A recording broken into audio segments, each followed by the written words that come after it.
Episode kali ini dilanjutkan dengan obrolan Sultan Mehmed dengan Zahanos, di mana Konstantinopel semakin terjepit tanpa kiriman bantuan dari pihak manapun yang telah mencabut dukungannya.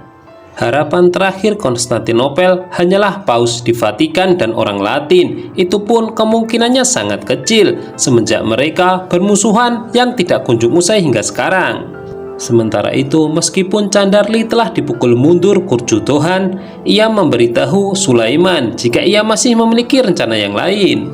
Sementara itu, Minoto menyalahkan Konstantinos karena terus percaya pada Notaras. Kaisar itu beralasan semua demi rakyatnya, dan kini ia menundukkan kepalanya meminta bantuan paus.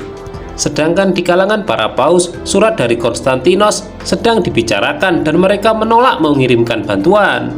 Di sisi lain, sebuah peristiwa dimunculkan ketika seorang pemuda bernama Lorenzo dibantai seluruh keluarganya oleh pemimpin jahat Tekfur Matthias.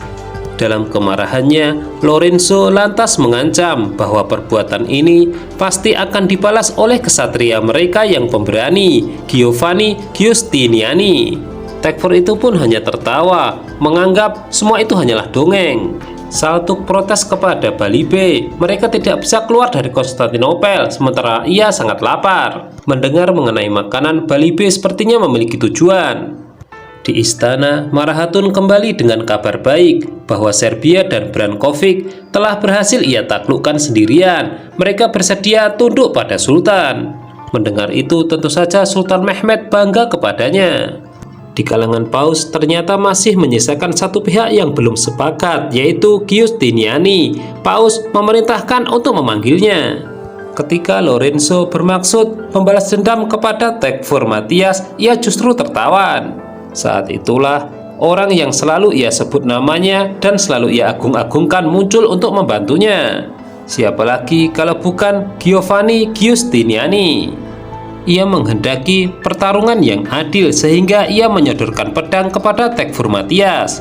Setelah ia berhasil menumbangkan pemimpin zalim tersebut, untuk keputusannya ia serahkan kepada Lorenzo. Dan itu tidak disia-siakannya untuk membalas dendam dengan menggunakan belati milik putranya. Sultan merasa lega, Karaman dan Serbia berhasil ia tundukkan. Namun ia mempertanyakan kesetiaan Candarli, mengambil langkah sendiri untuk membalas dendam tanpa perintahnya. Saat ini Sultan menganggapnya sebagai kesalahan, namun berikutnya itu akan dianggap sebagai kelalaian dan harus dihukum. Balibe mengajak Saltuk untuk mengantri makanan gratis di gereja. Di sana ia bertemu dengan mata-mata Sultan yang menginformasikan bahwa Mustafa merapat pada Orhan. Di pabrik senjata, lonceng gereja hasil penaklukan ikut dilebur untuk membuat meriam yang besar. Tuan Urban menginstruksikan agar mereka tidak membuat kesalahan karena Sultan sendiri yang akan mengeceknya. Sementara itu, Orhan memberitahu Mustafa bahwa Kaisar Konstantinos curiga bahwa dirinya adalah mata-mata Sultan. Namun sampai saat ini ia tidak yakin setelah apa yang Mustafa semua korbankan untuknya. Sultan Mehmed mengecek pabrik senjata dan melihat meriam akan segera jadi.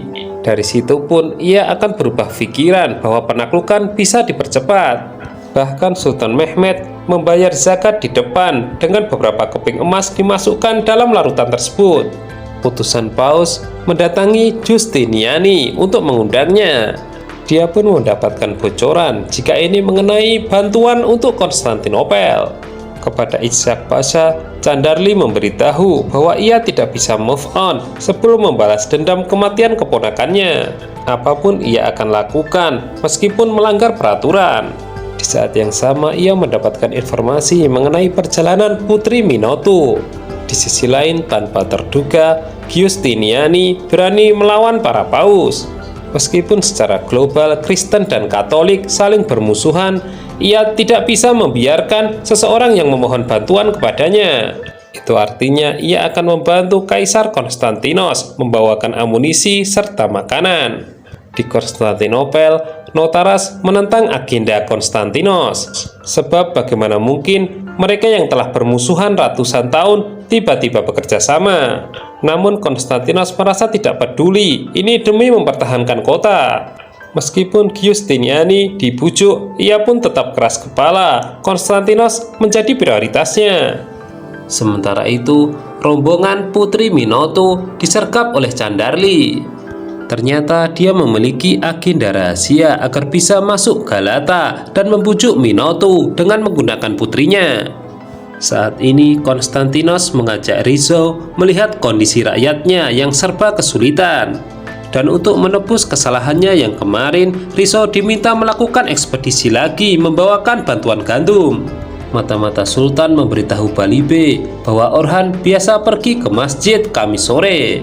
Kemudian kita diajak berpindah ke harem, di mana Bahar Hatun meminta nasihat dari Mara Hatun mengenai dirinya yang takut ditinggalkan oleh Sultan Mehmed.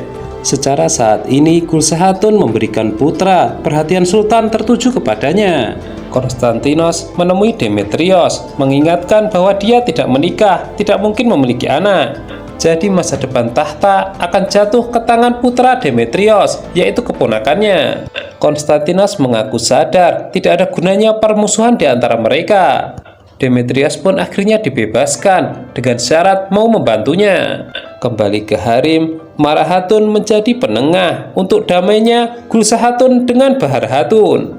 Menurutnya tidak ada yang perlu diirikan karena semua akan berjuang bersama-sama mendampingi Sultan. Saat ini Balibe dan Saltuk melihat dengan mata kepala mereka sendiri bahwa Orhan didampingi Mustafa.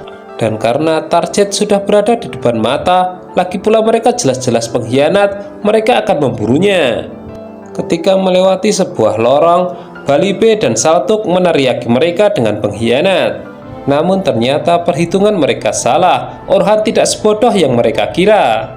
Ini merupakan jebakan yang sudah dipersiapkan agar menarik penyusup muncul.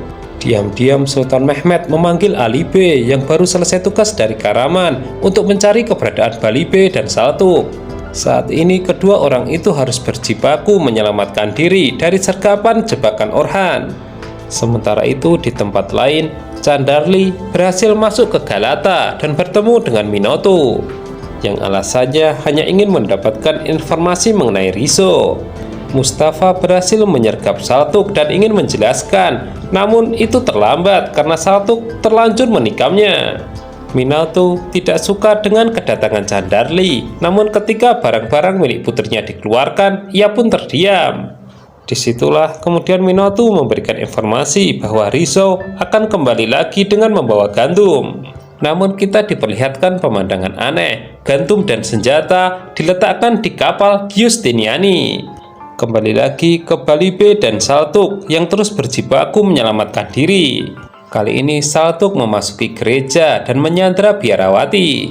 Setelah itu ia teringat harus segera pergi ke gerbang sebelum matahari terbenam. Bayezid sangat senang memiliki adik dan sangat menyayanginya. Ayahnya lantas menasihati agar mereka saling melindungi. Minoto mengadu kepada Konstantinos dan memberitahukan bahwa putrinya diculik Candarli. Terpaksa ia membocorkan ekspedisi Rizzo. Hanya saja Konstantinos terlihat tenang-tenang saja. Sementara itu Orhan memantau kondisi Mustafa. Mengenai kronologi kejadiannya, nanti ia akan lakukan investigasi. Demetrios terlihat menaiki kapal untuk melakukan misi dari Konstantinos. Di sisi lain, Rizzo menyadari jika dirinya hanya dijadikan umpan dan mengadu kepada Minoto. Namun dia tidak punya pilihan lain, apalagi ia tidak mengetahui jika kapalnya ternyata kosong. Demetrios berpura-pura membujuk Sulaiman untuk berdamai dengan adiknya. Namun ujung-ujungnya ia memberitahukan mengenai ekspedisi rahasia adiknya itu. Konstantinos menghadirkan Notaras dan Minoto agar mereka bersatu. Namun pada kenyataannya itu sangat mustahil, keduanya sama-sama keras kepala. Lebih tegasnya lagi, Notaras enggan bertanggung jawab dengan kerjasama antara Konstantinos dengan Giustiniani. Sultan Mehmed mengumpulkan para pasha dan ingin mempercepat penaklukan. Masing-masing melaporkan jika sudah siap dengan plotnya masing-masing, baik darat maupun laut. Di sisi lain, Balibe tiba di gerbang terlebih dahulu dengan mengendarai kuda. Penjaga mempertanyakan dua kuda yang dibawa Balibe. Tiba-tiba Saltuk muncul, keduanya diizinkan keluar. Namun tepat saat itu, tentara Bizantium bisa mengenali mereka, lalu mengejarnya. Candarli mendapatkan informasi yang tepat mengenai kapan dan rute mana yang dilewati Rizzo. Sementara itu, Sultan Mehmed mendapatkan kabar buruk mengenai kedatangan Giustiniani ke Konstantinopel membawa bantuan. Saat itu juga lantas ia memerintahkan agar Sulaiman Pasha menghadangnya. Pada momen ini kita dijelaskan bagaimana Konstantinos dengan licik mengumpankan Rizzo, sehingga Giustiniani akan dengan mudah membawa amunisi dan bantuan gandum ke Konstantinopel. Saat ini Sultan Mehmed semakin emosional mendengar Sulaiman dan armadanya tidak berada di perbatasan. Jelas saja karena dia termakan bujukan Demetrios untuk meminta pertanggungjawaban Rizzo. Giustiniani tampak tenang melihat kapal di perbatasan Gallipoli hanya sedikit, dan itu bukanlah kendala baginya. Begitu juga di Konstantinopel, Kaisar Konstantinos dengan santainya mengajak rekan-rekannya makan malam. Ia bahkan sama sekali tidak peduli dengan kritikan telah menumbalkan Rizzo. Yang penting rakyatnya bisa makan. Di laut, Sulaiman menembakkan meriam ke kapal Rizzo. Akan tetapi adiknya itu lebih cepat menyadari hingga mampu melompat ke laut. Sementara itu, suasana di istana semakin menegangkan. Zahanos diperintahkan untuk memanggil Sulaiman. Tepat pada saat itu datang lagi kabar buruk. Giustiniani mencapai Konstantinopel. Di sisi lain, kuda yang ditumpangi Balibe dan Saltuk kelelahan, hingga kemudian mereka berhasil ditahan oleh tentara Bizantium. Rizzo berhasil mencapai daratan, namun ia sudah ditunggu oleh Candarli.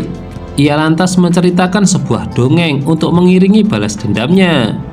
Tendangan Candarli telah mengenai kepala Rizzo hingga membuatnya pingsan. Malam itu beruntung bagi Balibe dan Saltuk, mereka diselamatkan oleh anak buah Alibe dan teman-temannya.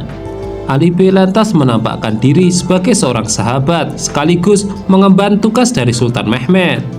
Tubuh Rizzo diikat ke sebuah pohon dan Candarli telah mengasah belatinya. Hari ini adalah hari penghakiman. Candarli memuaskan hasratnya, memukulinya membabi buta. Setelah itu, tubuh Rizzo dicabik-cabik dan diambil jantungnya. Tepat ketika Sulaiman datang, jantung itu dipertontonkan. Zahanos melapor kepada Sultan Mehmed bahwa Sulaiman sudah ia bawa. Namun, ia juga menyuruh mempertimbangkan Candarli karena telah membunuh Rizzo. Jadi keduanya bisa dipastikan bekerja sama dan harus sama-sama dihukum. Konstantinopel berpesta menyambut kedatangan Giustiniani. Dia dan Konstantinos akhirnya berjabat tangan menandakan persatuan. Kembali ke istana, Sulaiman dipertontonkan untuk dieksekusi. Sultan menegaskan jika ini bisa dijadikan pembelajaran untuk semua orang.